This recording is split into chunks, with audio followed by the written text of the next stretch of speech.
सबका स्वागत है खुदावंद की प्रेजेंस में। आज मैं प्रार्थना के लिए एक अपने पुराने स्पेशल प्लेस पे हूँ और जब मैं आपको इस जगह से वचन सुना रहा हूँ तो मेरे को याद है कि आज से कुछ साल पहले, मुझे याद है 2014, जब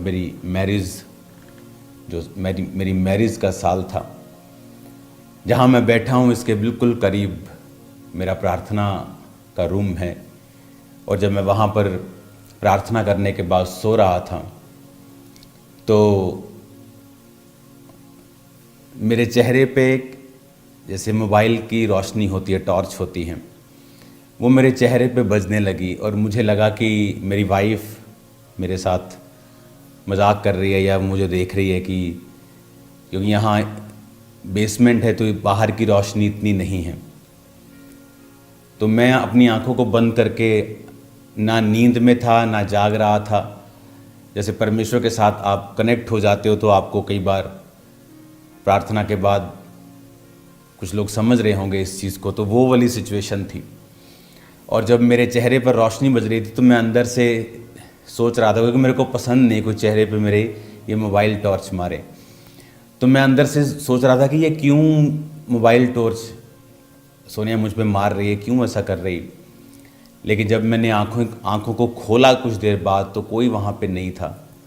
तो मैंने अपनी वाइफ से पूछा तो कि यहाँ आई थी और तूने टॉर्च मारी? कहती मैं यहाँ नहीं आई। और फिर मुझको समझ आया कि खुदावंद के जो स्वर्गदूत हैं, उनकी जो एंजेलिक प्रेजेंस है वो यहाँ पे मौजूद थी। ये वही बिल्डिंग है जहाँ पे मेरी वाइफ ने पवित्र आत्मा को पाया था और उस दिन उसने भी स्वर्गदूत को एक्सपीरियंस किया था इस बिल्डिंग के अंदर। और मैं उसी जगह पे बैठा हूँ जहाँ पर मिनिस्ट्री के जो बिगेस्ट मिरेकल्स थे वो स्टार्ट हुए थे। एक ऐसा मिरेकल मुझे याद है कि एक व्यक्ति जो पागल हो गया था, कंप्लीट पागल, और उसको जब लाया गया यहाँ पे तो उसके फादर की सेम रीति से कुछ ही घंटे पहले डेथ हुई थी। जब उसकी डेथ हुई फादर की, सेम उसको भी ठीक था, वो अटैक आने लगे, अटैक बढ़ गए, दवाइयाँ खाई, हॉस्पिटलाइज्ड हुआ, धीरे धीरे सेहत डाउन हुई, मर गए। सेम अटैक बेटे पे होने लगे, वो भी मरने के किनारे था और मैं यहाँ बाहर खड़ा था और परमेश्वर ने कहा था इसको क्या यहाँ सेवा कर। मैंने कहा ये मिट्टी पड़ी है, तो बिल्डिंग का काम चल रहा था, मैंने कहा सेवा कर। तो वो सेवा करते करते वो व्यक्ति ठीक हो गया था। और ये वो जगह है जहाँ पर मिनिस्ट्री का फर्स्ट मिरेकल मैंने देखा था कि एक व्यक्ति जो बहुत अमीर था, लेकिन जब हम डे नाइट के 7 फास्टिंग में थे तो वो मेरे करीब से जब निकला तो उसके जुराबे नहीं थे। और मैंने कहा था कि तुम अपने साथी को कि इसको पूछो कि इसके पास जुराबे नहीं तो मैं इसको लेके देता हूँ। तो उसने कहा था नहीं मैं बहुत अमीर हूँ लेकिन मैं डाल नहीं सकता कुछ, क्योंकि मेरे ब्लड बहता है, पूरी बॉडी से निकलता है, मेरे को स्किन का रोग है, सोराइसिस है, उसका कोई इलाज नहीं है। तो छोटा सा कैमरा हमारे पास सोनी का शायद होता था, तो वो कैमरे से छोटा सा ऐसे जो चलता था उससे वीडियो भी रिकॉर्ड की थी, लेकिन वो कैमरा मिस हो गया। तो वो मिरेकल जब हमने देखा था कि कुछ जब प्रार्थना हुई और कुछ ही दिन बाद वापस आया तो उसकी स्किन पूरी तरह से रिस्टोर थी।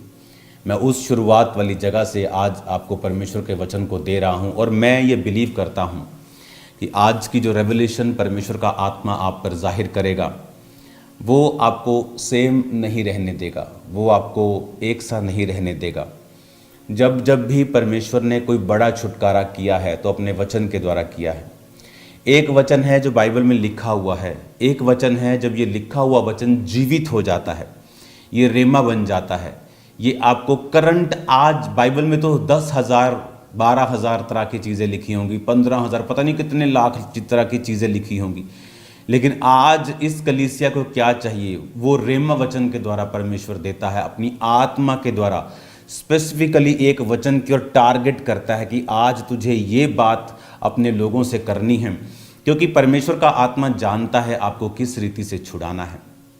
मैं आपको स्क्रीन पे देख पा रहा हूँ, मैं आपको देखता रहना चाहता हूँ ताकि मैं आपके साथ कनेक्टेड महसूस करूँ कि मैं आपसे कुछ ही मीटर्स की दूरी पे हूँ, लेकिन ये प्रभु की मर्ज़ी है कि मैं आपको आज यहाँ से परमेश्वर के वचन को दूँ।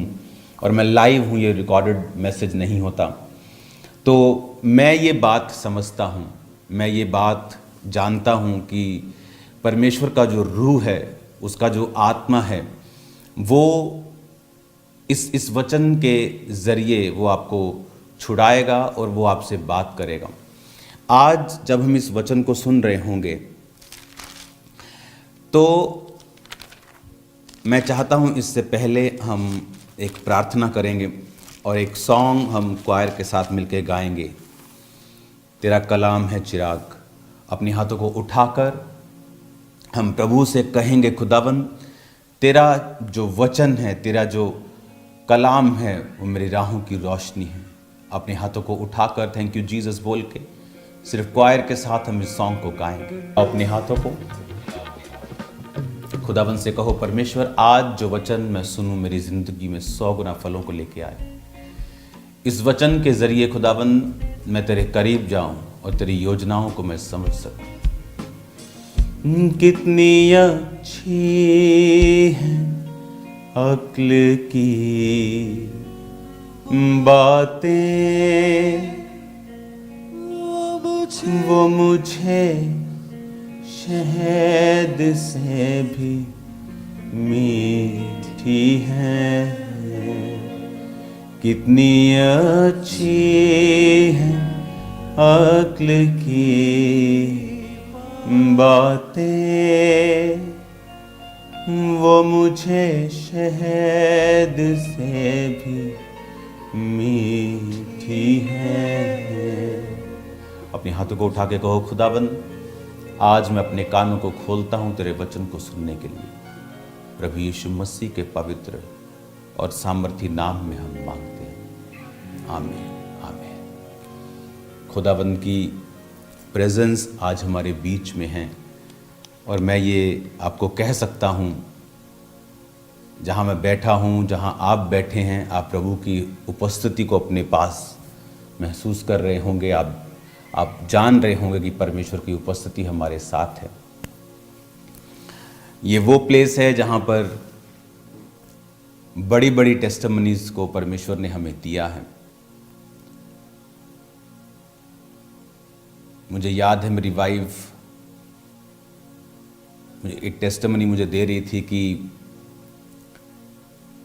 वो प्रार्थना कर रही थी एक दिन और उसे नहीं मालूम था कि मेरी यहाँ मैरिज होगी, या क्योंकि जब आप ऐसे निगाह रखने लगते हैं कई बार फिर परमेश्वर तो जानबूझ के काम नहीं करता। तो प्रार्थना कर रही थी, परमेश्वर, क्योंकि जब हम आसपास अपने लोगों को अनसीरियस देखते हैं कि यार जितना काम परमेश्वर का दास कर रहा है ये लोग उतना क्यों नहीं कर रहे हैं, उस तरह से डेडिकेटेड क्यों नहीं। तो बताते थे कि मैंने प्रार्थना की थी, प्रभु अगर तुम मुझे पावर देना मैं सब कुछ सुधार दूंगी। तो वो नहीं जानती थी कि परमेश्वर उसकी प्रार्थना को सुन रहा है और वो यही प्लेस था जहाँ वो प्रार्थना कर रही थी और परमेश्वर ने उसे फिर रियल में पावर दी। और आज आप देखते हो कि परमेश्वर का आत्मा सेवकाई को किस दिशा में लेके जा रहा है कि आज सब लोग इस सेवकाई से प्रेरणा लेकर, आइडियाज़ लेकर, अच्छी बात है, ये बुरी बात नहीं है, वो अपनी मिनिस्ट्रीज़ में इसे लागू कर रहे हैं। चाहे वो मेरे स्पिरिचुअल सन्स हों जो 2500 के करीब हैं पूरे इंडिया में और फॉरेन में, और चाहे वो दूसरे पास्टर्स हों हज़ारों, इसका हमें आनंद है। इसलिए मैंने कभी उनको क्रिटिसाइज़ नहीं किया, क्योंकि यही प्रेरितों के काम की जो सेवकाई है इसका यही काम है कि कलीसिया में रूल्स इस्टेब्लिश करना, रूल्स बनाना, प्रोटोकॉल्स बनाना, आगे लेके जाना, अगुवाई करना, कुरीतियों को दूर करना। आज मेरा विश्वास है कि खुदावंद का आत्मा आपसे बात कर रहा है और आपको छुड़ा रहा है। तो कई बार हम जब प्रार्थना करते हैं प्रभु की महिमा के लिए, हमने शोभा यात्रा में देखा, मोस्टली वो शोभा यात्रा का इंजॉयमेंट आप लोगों के लिए होता है, हमारे लिए तो वो काम होता है। जिस तरह जिस घर में शादी होती है वो बाप को लोग बोल रहे होते, पाजी खाता तू गोलगप्पे खाते, वो बाप कहता है भाई ये तो सिर खुरकने का टाइम नहीं है, गोलगप्पे तो तुम्हारे लिए हैं। तो हमारे लिए तो वो काम होता है। तो आप जितना वो काम देखते हैं वो मेरी वाइफ उसको एडमिनिस्ट्रेशन करती हैं। तो जितना भी आपने वो देखा शोभा यात्रा, वो काम पीछे का एडमिनिस्ट्रेशन, ब्रांचेस, वो इसको हैंडल करती ताकि मैं अपनी प्रार्थना के जीवन में बना रह सकूं और मैं आपके साथ फ्रेश रेवलेशंस के साथ आ सकूं और प्रभु की उपस्थिति जो है वो आपके साथ शेयर कर सकूं किस तरह से परमेश्वर का आत्मा काम करता है। हालेलुया। शोभा यात्रा ने रिकॉर्ड्स तोड़े हैं, हज़ारों लेयर्स ही लोगों की, एक लेयर, सेकंड लेयर, फिर पीछे, फिर लेयर्स, फिर एंजल्स, टू मच लोग थे कि एक तरफ हम उन्हें रख नहीं पा रहे थे कि एक गाड़ी के पास अलग ढेरी थी, पीछे अलग ढेरी, उसके पीछे अलग ढेरी। और मैं जब वापस आ रहा था शोभा यात्रा को कंप्लीट करके, तो अभी भी गाड़ियां रास्ते में जा रही थी। मैंने कहा तुम किधर जा रहे हो? मैं तो वापस आ रहा हूँ, तुम कहाँ जा रहे हो? और वापस आते आते फिर हम कुछ खा कर अपने फास्टिंग को खोल रहे थे और प्रभु का थैंक्स कर रहे थे कि प्रभु ने हमारे रोज़ों को कबूल किया और सब कुछ अच्छी रीति के साथ, ग्लोरियस रीति के साथ परमेश्वर ने किया। तारीफ़ करेंगे ज़ोर से खुदावंद के नाम की। और ये चीज़ें मैं आपको इसलिए बता रहा हूँ क्योंकि परमेश्वर वफ़ादार है। अगर आप उसके साथ वफ़ादार रहेंगे, वो आपको आपके जीवन साथी वफ़ादार देगा, वो आपके बच्चों को आपको वफ़ादार देगा, आपकी कलीसिया को वफ़ादार देगा। बहुत से लोग बोलते हैं कि जैसे आपकी कलीसिया एक्साइटेड रहती है, ऐसी हमने कहीं नहीं देखी।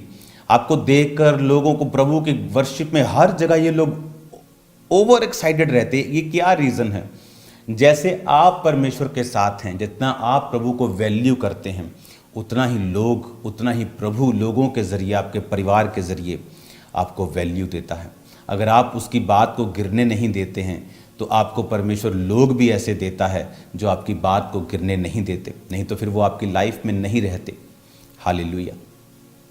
परमेश्वर, जब आज हम दुनिया में पढ़ते हैं, दुनिया में देखते हैं, इस यशाया 1 उसकी 2 आयत में लिखा है, हे स्वर्ग सुन, हे पृथ्वी कान लगा, क्योंकि यहोवा कहता है, मैंने बाल बच्चों का पालन पोषण किया, उनको बढ़ाया भी, परंतु उन्होंने मुझसे बलवा किया। बैल तो अपने मालिक और गधा अपने स्वामी की चरणी को पहचानता, परंतु इज़राइल मुझे नहीं जानता, मेरी प्रजा विचार नहीं करती। हाय, ये जाति पाप से कैसे भरी है, ये समाज अधर्म से कैसे लदा हुआ है। इस वंश के लोग कैसे कुकर्मी हैं, ये बाल बच्चे कैसे बिगड़े हुए हैं। उन्होंने यहोवा को छोड़ दिया और उन्होंने इज़राइल के पवित्र को तुच्छ जाना है, वे पराये बनकर दूर हो गए हैं। परमेश्वर ने कहा कि ये जाति पाप से कैसे भरी है। आज से कुछ साल पहले जब इंटरनेट की स्टार्टिंग हुई थी और इंटरनेट आम लोगों तक पहुंचा था, मैंने लोगों को बोला था कि अभी तो कुछ पाप आप नहीं देख रहे, आने वाले पाप को आप देखोगे, अंधेरा इतना बढ़ेगा, इतनी गंदगी बढ़ेगी। आज आप इंटरनेट के ऊपर देख लो, जो कपड़े छोटे थे अब तो वो स्टिकर रह गए हैं अंगों के ऊपर। और आपको अब पाप करने के लिए रेड लाइट एरिया में जाने की ज़रूरत नहीं, आप फेसबुक इंस्टाग्राम ही बहुत है पाप करने के लिए, सब नंग धड़ंग देखने के लिए। वचन कहता है ये जाति पाप से भरी है, जो समाज अधर्म से लदा हुआ है। अगर आप देखेंगे तो मैं अब आपको बता रहा हूँ, आने वाले समय में ऐसे शोज़ होंगे जहाँ लाइव लोग टॉयलेट को खा जाएंगे, अपने ह्यूमन टॉयलेट को। मैं आपको बता रहा हूँ, इंसान के मल को वो खा जाएंगे लाइव, आपको बता रहा हूँ मैं, just for content and views. इतनी गंदगी होगी फ्यूचर में, इतना पाप होगा। अगर आज आप देखो इंटरनेट के ऊपर, कॉमेडी के नाम के ऊपर कितना व्यभिचार हाई लेवल का हो चुका। पहले था कॉमेडी के नाम पे व्यभिचार शुरू हुआ, वो एक्सेप्ट हुआ। जब वो एक्सेप्ट हुआ फिर शैतान ने अगला वार लॉन्च किया। अब आप देखो इंटरनेट के ऊपर कॉमेडी के नाम के ऊपर एक बहुत ही हैवी लेवल का पाप जो है वो चल पड़ा है। लेकिन उसके बाद फिर एक अलग लेवल आएगा और लेवल आएगा। कितने मिरेकल्स, कितने साल्वेशंस, कितने खुदा के काम हो रहे जो पहले नहीं हुए। क्यों? पाप का लेवल बढ़ा, शैतान ने अपने हथियारों को, अपनी चीज़ों को बढ़ाया, तो परमेश्वर भी अपने रोशनी को बढ़ा रहा है। इस कमरे में अगर अंधेरा है ज़्यादा, लेकिन जब रोशनी चमकती है तो रोशनी भी फिर रोशनी ज़्यादा लगती है कि ये रोशनी चमकी। उसी तरह से आप, परमेश्वर ने कहा तुम ज्योति के समान हो। इस तरह से पास्टर्स, इस तरह से परमेश्वर के दास, पहले कभी इतना परमेश्वर उनको ऐसे नहीं जानते थे लोग, लेकिन अब लोग हाईएस्ट लेवल पे उन्हें जानने लगे। इस मिनिस्ट्री को दुनिया का हर बंदा अब जानने लगा। इंडियन हर बंदा इसे जानता है, फॉरेन के लोग इसे जानते हैं। पहले ऐसा नहीं होता था। क्यों? क्योंकि अब पाप अगर बढ़ गया है तो परमेश्वर अपने लोगों को भी उतना ही चमका रहा है और पावर और ग्रेस और अथॉरिटी दे रहा है कि वो उसको इनकाउंटर कर सके, न्यूट्रलाइज कर सके, खत्म कर सके। हालेलुया।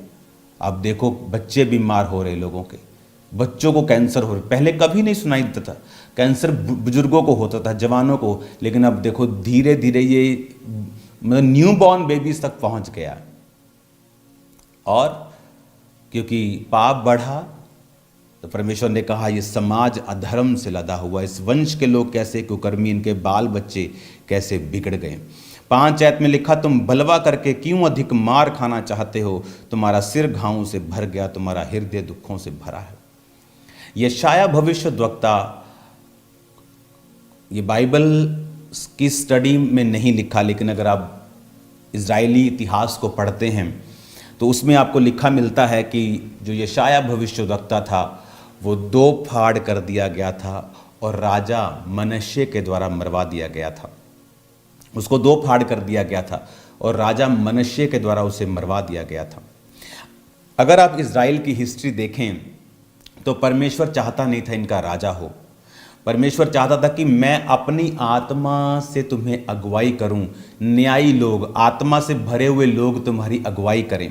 लेकिन हमारे इजरायली लोग कहते नहीं, जिस तरह से दूसरी जातियों के पास राजा होता है वो और वो उनकी अगुवाई करता है, हमें भी उनके जैसा बनना है। लोग मरते हैं ऐसे, जब हम लोग बोलते हैं कि वो भी ऐसा करते हैं तो हम भी ऐसा करेंगे। वो तो अन्य जाति हैं, वो तो परमेश्वर की आत्मा के द्वारा नहीं, शैतान की आत्मा के द्वारा चलते हैं। तो आप क्या उनकी उस आत्मा के द्वारा चलना चाहते हैं? बाइबल कहती है वो शैतानी आत्मा अब भी आज्ञा ना मानने वालों के अंदर कार्य करता है। वो चाहे आदमी जितना मर्जी अच्छा क्यों ना हो, भला क्यों ना हो, जितनी मर्जी चैरिटी क्यों ना करता हो, लेकिन अगर वो वचन के अनुसार नहीं चलता तो उसको कौन अगुवाई कर रहा है? बाइबल कहती है अब भी आज्ञा ना मानने के वालों के अंदर शैतान का आत्मा कार्य करता है। वो भले काम वो अपनी मर्जी से कर रहा है, लेकिन वो साल्वेशन, वो उद्धार उसकी जिंदगी और उसके द्वारा दूसरों की जिंदगी में नहीं आ सकता है। अब यशाया भविष्यद्वक्ता जो था, सब ध्यान से देखना, यशाया भविष्यद्वक्ता जो था, वचन में लिखा है, वचन में इस बात को आप नहीं पाएंगे कि वो मरा कैसे, लेकिन वचन में आप इस बात को पाएंगे कि वो राजा मनश्शे और उसके आसपास के जितने राजा थे उससे 1 2 3 पहले, जैसे बाप बेटा, हाँ पोता, ऐसे, तो वो उस जनरेशन में जहाँ हिजकिय्याह नबी को परमेश्वर ने जब चंगा किया, उसके बाद उसका बेटा मनश्शे, फिर उसका बेटा, आप इस लिनेज को देखेंगे तो यशाया को उसी ने मरवाया था 2 पार्ट करके, और भी व्यक्तियों को जो धर्मी थे मनश्शे ने मरवा दिया था। तो परमेश्वर चाहता नहीं था कि राजा हो इजराइल के, वो चाहता था कि न्यायी लोग राज्य करे। गिदोन आत्मा से भरा हुआ अगुवाई करे। गिदोन चला गया अपनी उम्र भोग के, अब सैमसंग, अब ये, अब वो, सब धार्मिक लोग इसकी अगुवाई कर, लेकिन कहते नहीं हमें उनके जैसा बनना है। तो परमेश्वर नाराज हुआ और परमेश्वर ने कहा मैं तुम्हें राजा तो दूंगा, लेकिन वो तुमसे रथ जुतवाएगा, तुम्हारी ज़मीनों को ले लेगा, तुमसे टैक्स लेगा। अब ये तुम रिवर्स नहीं कर पाओगे, ये रिवर्सेबल नहीं होगा। तो शाऊल उनको मिला, तो वो शाऊल के बाद फिर परमेश्वर ने उन पे दया की और दाऊद दिया, और जब दाऊद दिया, दाऊद के बाद उसने सुलेमान दिया, सुलेमान के बाद जब आप राजाओं की इतिहास को पढ़ते हैं, क्या प्रॉब्लम है तेरे को स्विचर?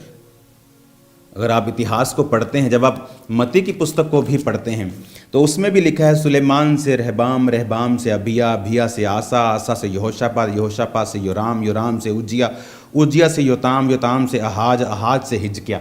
तो इसमें भी राजाओं का जिक्र है कि कौन कौन उसके बाद जिसने राज्य किया, उनमें सबका जिक्र है। लेकिन अगर आप इसे देखेंगे तो बाइबल कहती है, जब हम मत्ती 1:17 पढ़ते हैं, अब्राहम से दाऊद तक 14 पीढ़ी, दाऊद से बेबीलोन को बंदी होकर पहुंचाए जाने तक 14 पीढ़ी।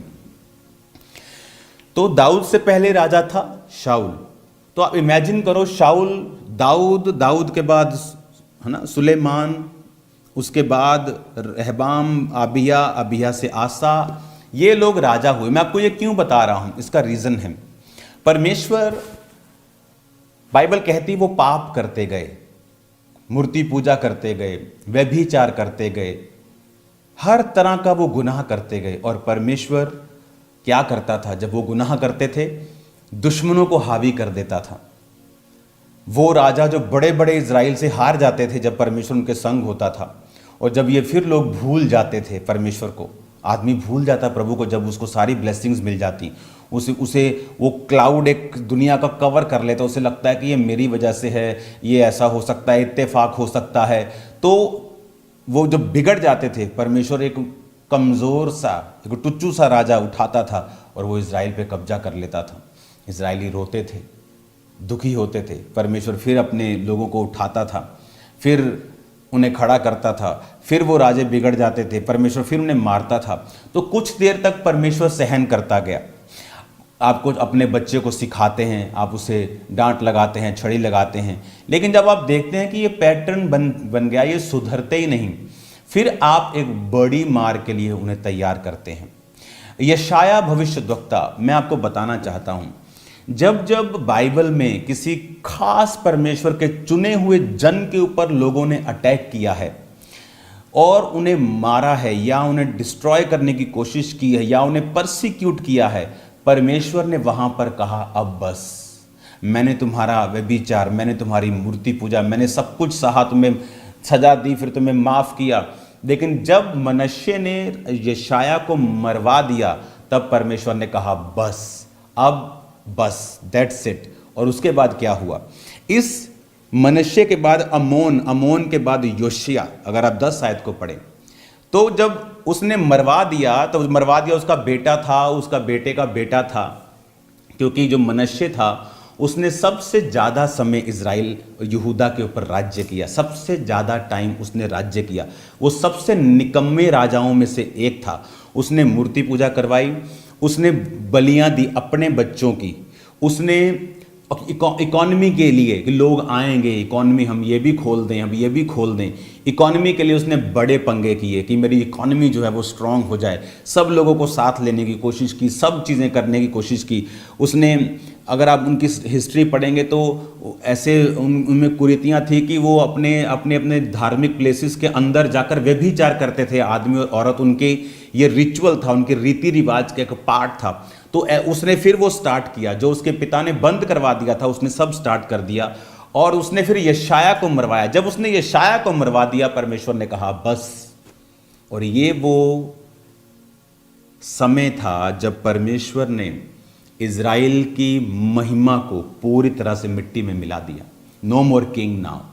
अब मनश्शे से अमोन, अमोन से योशिया, बस बेटा पोता जो पैदा हुआ, उसके बाद परमेश्वर ने कहा बस। फिर लिखा बंदी होकर बेबीलोन के जाने के समय में, 11 आयत में लिखा, फिर वो बेबीलोन के द्वारा बंदी बना लिए गए।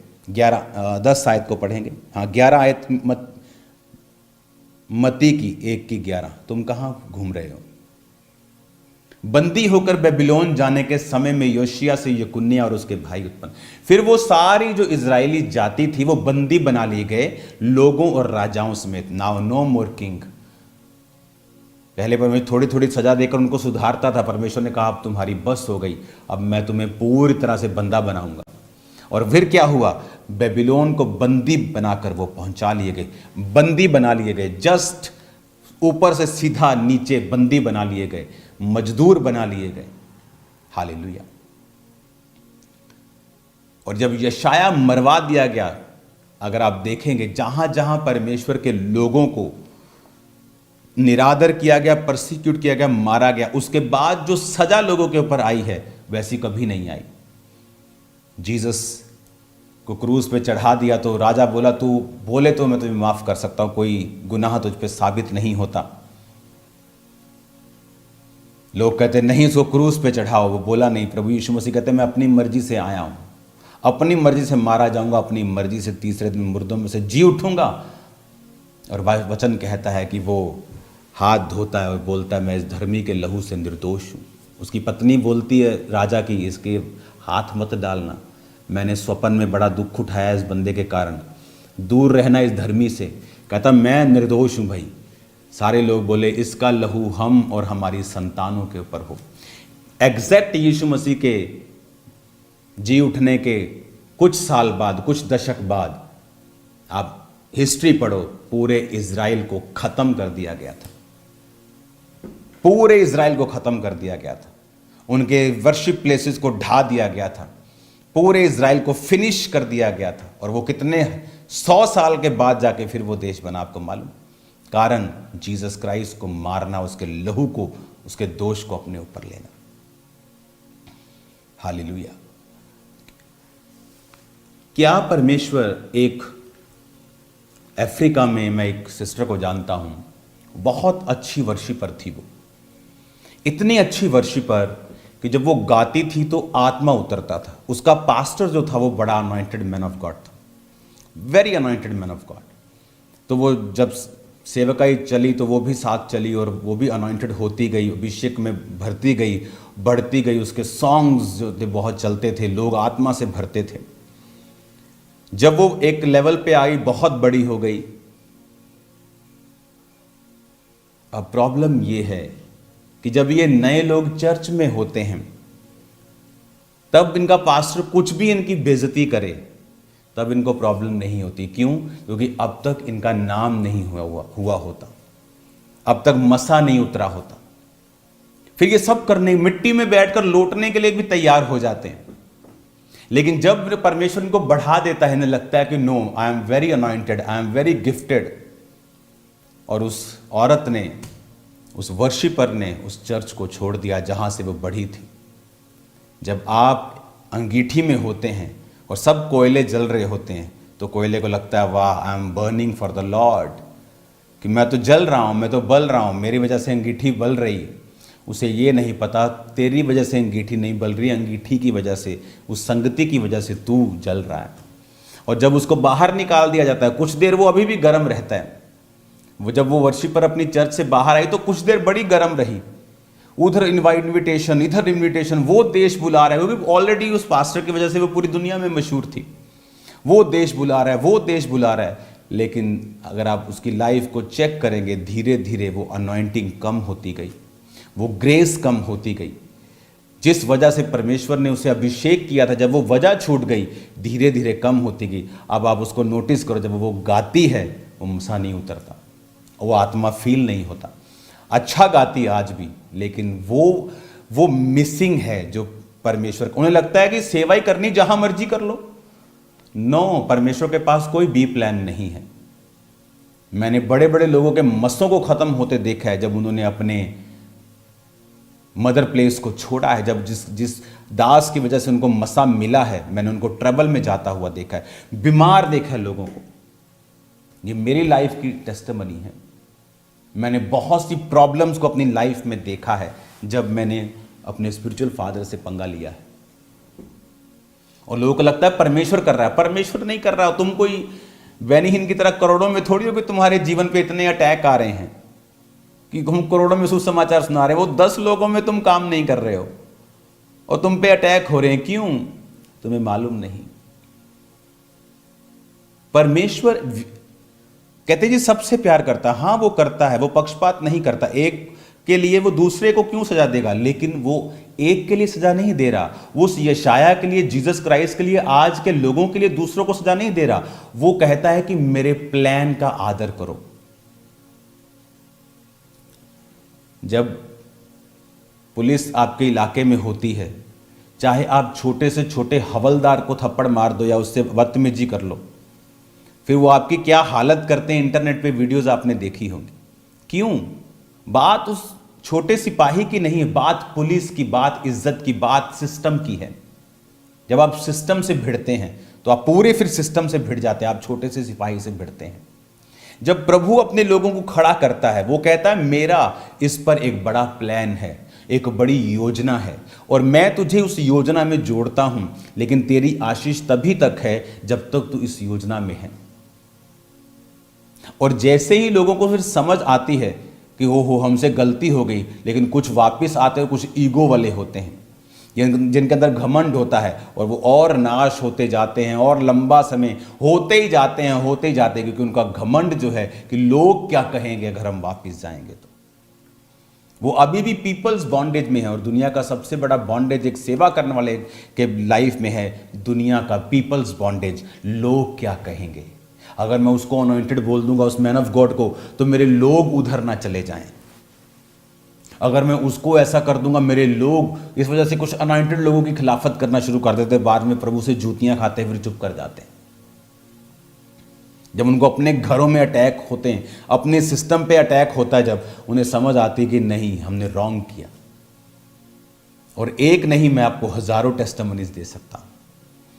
जब क्यों आपको आशीष मिलती है? प्रभु कहता है ये मेरा सेवकाई है, ये मेरा दास है, मेरा प्लान इसके ऊपर है। वो अपने प्लान के कारण सब कुछ कर रहा है। लोगों को वो पक्षपात से नहीं करता, एक को बड़ा ऊंचा छोटा नहीं समझता, लेकिन उसका प्लान जो है वो बड़ा है। वो अपने प्लान, अपनी योजना जो उस व्यक्ति, उस सेवकाई और दर्शन में परमेश्वर ने रखी है, उसके जरिए जो लाखों करोड़ों लोगों को परमेश्वर ने प्रभावित करना है, उसके कारण वो उसको स्पेशल ट्रीट करता है और वो लोगों की असाइनमेंट्स रखता है, काम देता है कि तुम्हारी ये जगह है। बहुत से लोग आशीष नहीं पाते अपनी लाइफ में। क्यों? बहुत सी चर्चेस में घूमते हैं वो चर्च में संडे, उस चर्च में थर्सडे, उस चर्च में मंडे, और वो धोबी का कुत्ता, ना घर का ना घाट का, वो कहीं के नहीं रहते। क्योंकि परमेश्वर जब आपको एक चर्च देता है, वो सिर्फ सरमन सुनने के लिए नहीं देता है। आप कोई भी जीवित चर्च चुन लो, मैं नहीं कहता मेरी वाली चुनो, कोई भी जीवित चर्च चुनो, वहां पे ड्यूटी लो, वहां काम करो, उस दर्शन को ध्यान से समझो। उसके अगर 3 सरमन हफ्ते के आते, तीनों सुनो, 7 आते, सातों सुनो और देखो। और अगर पार्टनरशिप है उसमें हिस्सा लो, बीज बोला उसमें हिस्सा लो, प्रार्थना बोला उसमें हिस्सा लो, फास्टिंग बोला। इस वजह से कि आप जब उस प्लान में, उस दर्शन में शामिल हो जाते हैं और प्रभु देखता है कि मेरा दास उस योजना में है, मेरा दर्शन बिल्कुल स्ट्रेट है, ये लोग जो मैंने प्रभु के दास को दिए हैं ये उसके साथ एक मन है, तो परमेश्वर आपको ब्लेस करता है, क्योंकि आप फिर उसकी योजना में हैं। आज लेकिन हाँ, वो भी उधर भी इधर भी इधर भी, उसकी वजह से क्या है, आप रोपे नहीं। आप एक पेड़ को बार बार पट्टो और बार बार अच्छी जगह, अच्छी जमीनों में लगाई जाओ, वो सूख जाएगा। आपको एक सेवकाई चुननी होती है, उसके साथ फिर आपको चलना होता है, उस दर्शन में आपको शामिल होना होता है, और उसके बाद फिर प्रभु आपको ब्लेस करता है। इसी वजह से बहुत से लोग आशीष से खाली हैं आज, क्योंकि उनको ये नहीं पता हमें क्या करना है। क्योंकि वो तभी मालूम होगा जब आप एक जीवित सेवकाई में एक परमानेंट सदस्य होंगे, आपको मालूम होगा परमेश्वर का आत्मा अब क्या कर रहा है, मुझे प्रार्थना करनी है, मुझे बीज बोना है, मुझे। क्योंकि सिर्फ क्रिश्चियनिटी सिर्फ अलग अलग सरमन सुनने का नाम नहीं है। नॉलेज तो आप दिन के 100 सरमन सुन लो, तब भी आप प्रभु से नहीं ले पाएंगे पूरी। हालेलुया। आज जब लोगों को ये समझ, स्पिरिचुअल समझ की जब कमी हो जाती है लोगों की लाइफ में, उन्हें लगता है कि मेरी आग से मैं यहां तक पहुंच गया, और जैसे वो अंगीठी से कोयले को बाहर निकाला जाता है, वो आग ठंडी हो जाती, धीरे धीरे धीरे धीरे फिर मक्खियां बैठने लगती, वो स्ट्रगल शुरू हो जाता है। उन्हें लगता है प्रभु कर रहा है, प्रभु नहीं कर रहा। जिनकी लाइफ में तुमसे लाख गुना लोग ज्यादा, उनकी लाइफ में इतना स्ट्रगल नहीं जितना तुम्हारी लाइफ में है, क्योंकि तुम गलत जब दिशा में चलते हो तो अटैक्स होते हैं। हालेलुया। मैंने बहुत से लोगों के ऊपर अटैक्स होते देखे हैं, उनकी फैमिलीज के ऊपर अटैक होते देखे। अपनी लाइफ में मैंने ट्रबल देखे हैं बहुत साल पहले, जब मुझे समझ नहीं थी किस तरह से हमें पेश आना है अपने आत्मिक पिता के साथ। और तब समझ आती है कि नहीं, ये प्रभु का प्लान, प्रभु का सिस्टम है। आप प्रभु के सिस्टम में जो व्यक्ति हैं, अगर आप उन्हें चैलेंज करते हैं, आप पूरे सिस्टम को चैलेंज कर रहे हैं।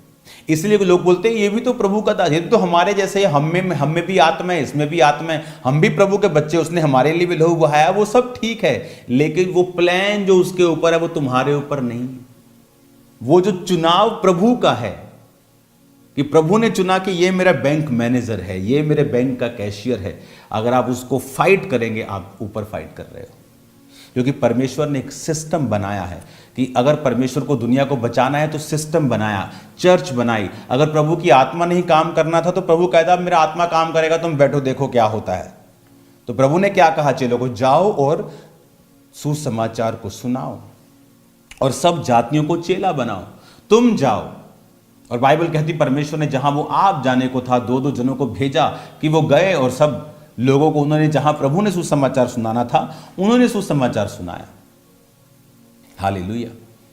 आज जब हम आत्मा के द्वारा नहीं चलते, आज जब हम आत्मा की बातों को नहीं समझते, इंटरनेट अच्छा भी है और बुरा भी है। हम जब बहुत चीज़ों को सुनने लगते हैं, हम कंफ्यूज हो जाते हैं।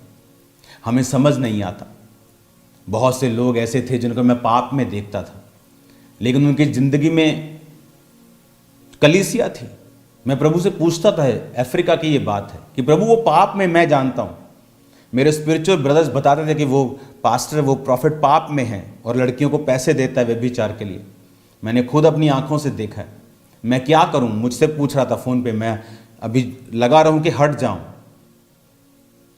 ऐसे लोग, और हम प्रभु से कभी पूछते हैं, प्रभु अगर उनकी वो मिरेकल कैसे हो रहे हैं फिर, अगर तू उनकी ज़िंदगी में नहीं है, अगर तू उनकी ज़िंदगी में है तो फिर वो पाप कर रहे हैं, फिर तू उनकी ज़िंदगी में क्यों है? तो प्रभु ने समझाया। एक समय था जब वो वफादार थे और मैंने उन्हें वरदान दिए। अब जब आदमी वफादार होता है, प्रभु आपको वरदान देता है। प्रार्थना करते हैं, वरदान मिलते हैं। वरदान के लिए आपका चरित्र कैसा है ये इतना मायने नहीं रखता, मैं आपको बता रहा हूं। वरदान पाने के लिए जब आप मेहनत करते हैं, वरदान मिल जाता है, लेकिन जब आप बिगड़ जाते हैं, परमेश्वर वरदान वापस नहीं लेता। तो वो व्यक्ति भी पंजाबी कहते भलेखे च रहिंदा हो कि मेरे द्वारा तो लंगड़े चल रहे हैं। तो जब वो दूसरी तरफ पाप में होता है, इधर लंगड़े चला रहा होता है, उसे लगता है कि this is valid, but this is not valid, this is a gift. ये वरदान है जो प्रभु, एक जेंटलमैन है, उसने आपको आईफोन दिया, ले बेटा आईफोन। आप बिगड़ गए तो वो आपसे आईफोन वापस लेने नहीं आएगा कि मेरा आईफोन जो तेरे को 2 साल पहले दिया था ना गिफ्ट, वो वापस कर दे, तेरी दोस्ती मेरे साथ टूट गई। नो, आप अपने दोस्त के साथ ऐसा नहीं करते। आपने उसे पेन दिया गिफ्ट के रूप में, आप 2 साल बाद पेन वापस नहीं ले जाते जब आप उसके साथ दोस्त नहीं रहते। तो पेन उसके पास रहता है, गिफ्ट आपके पास रहता है, आप यूज कर सकते हो, आप बेच सकते हो, 25,000 में बेच सकते हो गिफ्ट को। आप हीलिंग प्रेयर बेच सकते हो, लेकिन आप वो हीलिंग प्रेयर बेच तो रहे हो, 25,000 ले भी रहे हो, लेकिन आप वो 25,000 नहीं ले रहे हो, आप कैंसर ले रहे हो लोगों का। वेट करो, आप वेट करो। जब मनुष्य बिगड़ा और उसने यशाया को मरवाया तो एकदम से आसमान से कोई बारिश नहीं आ गई गंधक की, आग की। टाइम लगा, उसका बेटा पोता, उसके बाद टाइम लगा। कुछ ही सालों में परमेश्वर ने योजना, जैसे ही वो बिगड़ा उधर से परमेश्वर पूरे बेबीलोन में योजना बना रहा है। वो योजना बना रहे, इस देश को पकड़ना है, इस देश को ऐसे ऐसे ढाना है। योजनाएं बन रही, 10 साल 20 साल आर्मी तैयार हो रही, 30 साल 40 साल, हमला खत्म। जब परमेश्वर से कोई पंगा लेता तो परमेश्वर फिर लंबे दिशा में लेके जाता है, उसको लंबे कोर्स में लेके जाता है। फिर वो कोर्स जब शुरू होता है ना, तौबा तौबा होती लोगों की। मैं बता रहा हूं, जनरेशंस तक वो तौबा करवा देता आदमी की। आदमी पंगा नहीं लेता फिर प्रभु से। यहां पर हमें समझने की जरूरत है कि परमेश्वर का आत्मा किस रीति के साथ हमारी लाइफ में काम करता है। बहुत सारे लोगों को यह बात नहीं मालूम कि मेंटरशिप का मतलब क्या है, एक सेवकाई का मतलब क्या है। आज आप, मेरे पास वरदान है, मैं आपको आज गारंटी देता हूं 1-1 लाख रुपए लाओ, आपकी हीलिंग भी होगी। लेकिन हीलिंग होगी भी प्रभु से, लेकिन उसका लेखा हमें देना होगा, उसका लेखा देना। इसलिए प्रभु कहता है अंत के दिन तुम कहोगे मैंने तेरे नाम से लंगड़े चलाए। तो अगर वो फेक थे या शैतान ने चलाए तो परमेश्वर कहता है चल मेरे नाम से नहीं, तुमने शैतान से चलाए। तुमने वो शैतान से नहीं करवा रहा। लोग बोलते शैतान काम कर रहा है, शैतान नहीं काम, शैतान लंगड़ों को नहीं चला सकता। वो प्रभु का ही वरदान है, लेकिन बिगड़ा हुआ आदमी उसे इस्तेमाल कर रहा है। तो उसका न्याय होता है धरती के ऊपर भी, लेकिन प्रभु धीरज रखता है। वो चाहता आदमी सुधर जाए, अब सुधर जाए, अब सुधर जाए। लेकिन जब वो हदें पार करता है, परमेश्वर कहता है दैट्स इट, अब इसे काट दो।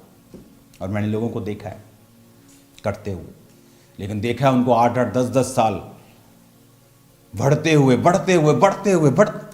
लेकिन परमेश्वर कहता मैं न्याय करूंगा। आज गुनाह करके ये मत समझो कि हम छूट गए। परमेश्वर धीरजवंत है, कोप करने में धीरा है, दयालु है, लेकिन बाइबल कहती है उसके हाथों में पड़ना भयंकर बात है। हालेलुया। आज सेम स्पिरिट्स देखो सदूकी फरीसियों की, वो आज भी काम करती। सेम बाइबल चेंज नहीं हुई, फर्स्ट डे से देखो।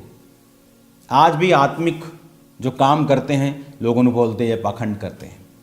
आज भी जो धार्मिक लोग अपने आप को चोले डाल के समझते हैं, आत्मा की बातों का वो विरोध करते हैं। तो हमें क्या करना है? हमें अपना काम करते रहना है। जब तक परमेश्वर न्याय ना करे तब तक हमें न्याय नहीं करना है। बाइबल कहता है हर एक व्यक्ति के काम को परमेश्वर परखेगा, आग सबका काम परखेगी। हालेलुया। तो ये सबूत नहीं है मिरेकल्स और हीलिंग्स की प्रभु की प्रेजेंस वहाँ है, प्रभु का वरदान वहाँ है, ये उसका सबूत है। हालेलुया। लेकिन हमें ये ध्यान देना है कि लोगों को स्वर्ग ले जाते कहीं हम खुद नरक में न चले जाएं। अगर सेवकों के लिए परमेश्वर की आशीष भारी है, अगर उसके विषय में परमेश्वर प्रोटेक्ट उनको दूसरों से कहीं अधिक करता है, उनके लिए दूसरों को सजाएं भी देता है, तो परमेश्वर उनसे लेखा भी उतना ही लेता है। हालेलुया। आज कलीसिया झट न्याय करने पे उतर आती है। आज हमें ये देखना है, आज कोई दुनियावी सिंगर खड़ा हो जाए, है ना। पंजाब के कितने सिंगर्स हैं जो दुनिया में अपने जो उनके राज्य हैं उसमें धूम मचा रहे हैं, करोड़ों रुपए की उनको रेवेन्यू होता है ना। लेकिन आज अगर एक क्रिश्चियन सिंगर कह दे कि मुझे गाड़ी भेज देना पास्टर जी, इतना मेरा 1000 खर्चा है, उसके खिलाफ वीडियोस बन जाती। लो जी क्रिश्चियन बंदे ने पैसे मांग ले, लो जी इन्हें गड्डी मांग ली। परमेश्वर कहता सदूकी और फरीसियों, तुम लोगों को अपने मत में लाने के लिए कहता जल थल में लिए फिरते हो। एक रूह ਨੂੰ बचानी होवे बाइबल फड़ के भज्जे ही फिरदे हुए बाइक चुक के उधर ਨੂੰ गड्डी चुक के उधर। पर कहता जब वो तुम में आ जाता है तुम उसको नरक बना देते हो, उसको दुगना नरकीय बना देते हो। परमेश्वर कहता हमें क्या उनको सपोर्ट नहीं करना चाहिए जो परमेश्वर का काम करते हैं? पैसा मुंह से मांगना, मुझे तो लाख रुपए चाहिए, हो सकता है वो गलत हो, लेकिन क्या हमें लोगों को सपोर्ट नहीं करना चाहिए? क्या दूसरी सेवकाइयों को सपोर्ट नहीं करना चाहिए? कितने सिंगर जिन्हें हम सपोर्ट करते हैं, मिनिस्ट्री सपोर्ट करती, कितने चर्चिस हैं जो इस सेवकाई में मेंटरशिप के नीचे नहीं है, जिनको चर्च बना रही है। आज भी चर्चिस बन रही हैं सेवकाई के नीचे। हमें यह समझने की जरूरत है कि अगर कोई परमेश्वर में आता है तो उसको अपलिफ्ट करें, अपनी आत्मिकता के हिसाब से उसे जज करने की कोशिश मत करें। आप 15 साल के हैं, आप 20 साल के हैं, 25 साल के हैं, आप चल रहे हैं, दौड़ रहे हैं, लेकिन एक बच्चा जो अभी गिर गिर के चल रहा है उसको जज ना करें। वो भी बच्चा है, इसने ये ट्यून पे गाना बना दिया, इसने वो, अभी वो बच्चा है स्पिरिट में, अभी तो आत्मा में अभी तो उसकी एंट्री हुई है। वो धीरे धीरे अपने आप सुधर जाएगा, बढ़ जाएगा, आगे हो जाएगा अगर उसको प्रेम से हम संभालेंगे। लेकिन आज झट लोग जज करना शुरू कर, फटाफट जज बन जाते। हमें सपोर्ट करना है ताकि लोगों को ये ना लगे कि हम मसीह में आए हैं और हम नरकीय हो गए हैं। हम दुनिया में थे, गाते थे तो अच्छे थे। हालेलुया। तो ये चीजें हमें समझने की जरूरत है। कलीसिया में जब कुरीतियां आती हैं, प्रॉब्लम शुरू होती है। हालेलुया। अगर आप बाइबल में देखें, जब एक व्यक्ति ने पाप किया तो परमेश्वर ने कभी नहीं कहा से sorry, sorry God, okay done, कभी ऐसा नहीं हुआ। अगर आप रियल में सॉरी हैं, फर्स्ट आप बोलेंगे आई एम सॉरी, आप फिर उसका अंगीकार करेंगे और मानेंगे कि हां मैं गलत था। तीसरा, फिर आप उस गलत को कैसे रिवर्स किया जाए उसके बारे में प्रयास करेंगे। ऐसा नहीं है आप किसी अनाथ का पैसा मार लें और कहें sorry Lord, sorry bro sorry.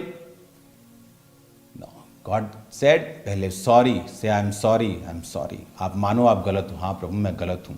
अब तीसरा, उस अनाथ के पास जाओ, उसका पैसा वापस करो। किसी को कुछ गलत किया, जाओ उससे माफी मांगो, तब it's a real repentance. Otherwise you are a fake man, आप फेक रिपेंटेंस कर रहे हो। You are a proud man, आप घमंडी आदमी हो।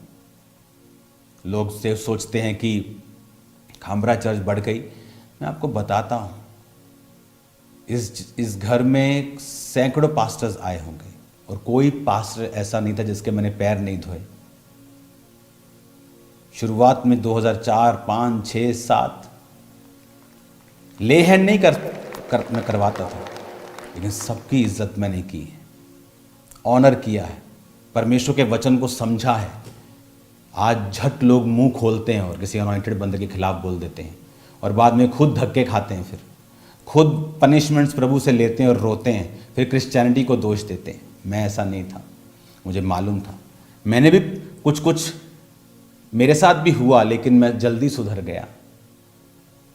जैसे मेरी लाइफ में प्रॉब्लम आई, मैं समझ गया मैंने गलत किया है, मैं भी सुधारूंगा इसको, और जज सुधारा, सेकंड में सुधरता था मैं, ये मेरी आदत थी। हालेलुया।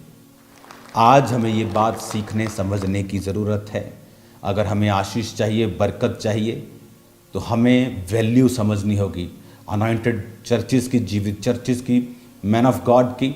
हमें समझना होगा परमेश्वर कैसे काम करता है, किस रीति के साथ वो काम करता है, और हमें किस रीति के साथ परमेश्वर में चलना है। हालेलुया। हमें ये खुशी मनानी चाहिए अगर आज हमारे वर्शिप पर पंजाब के आशीषित हो रहे हैं, ब्लेस्ड हो रहे हैं। हमें आनंदित होना चाहिए अगर चर्चिस बढ़ रही हैं तो। बहुत सारे बड़े बड़े चर्चिस मुझे मिलने के लिए आते हैं, सब इंटरनेट पे नहीं, सब आनंदित होते हैं। मैं भी उनके लिए आनंदित होता हूँ कि वाह परमेश्वर बड़ा काम कर रहा है। हम प्रार्थना कर रहे थे इस जगह के लिए कि प्रभु आपकी जगह और कार्य करे, आपके एरिया में और काम करें। हम आपके लिए भी प्रेयर करेंगे प्रभु और अधिक काम करें, और अधिक चर्चिस बड़ी हों, और बड़ी बड़ी ब्रांचेस, और बड़ी बड़ी चर्चिस, मिनिस्ट्रीज दूसरी और ओपन हो, ताकि प्रभु का आत्मा ज़्यादा कार्य करे। यही तो हमारा काम है। ये कोई बिजनेस थोड़ी है कि मेरे पास सबसे बड़ी चर्च है तो बस यही लोग आएँ। नो, जीवित चर्च, खुदा का काम, आत्मा का काम होना चाहिए। Hallelujah. God bless you all.